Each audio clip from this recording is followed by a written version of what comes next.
Hey everyone, this is instructions for disposing of the Kidde ionization smoke alarm model i9010. So if you have one of these and it's beeping because the battery is old, this is essentially how you replace it. So there are these instructions in the back, and it may be a little confusing, so I'll explain what I did here.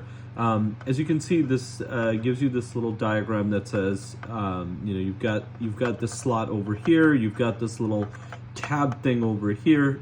By default, it's in the middle, and you should be able to push it upwards, but that's not actually going to solve the problem. There is a tab on the bottom, and that's the slot that you need to pierce down. So what I did, I took this screwdriver, as you can tell, it's not a flathead, it's a Phillips head. I pushed it down, and it broke the slot below, and I was able to push this tab from the middle all the way down. And as you can see, what you're supposed to do is break that tab, rotate that this middle piece down, and then you can dispose of it.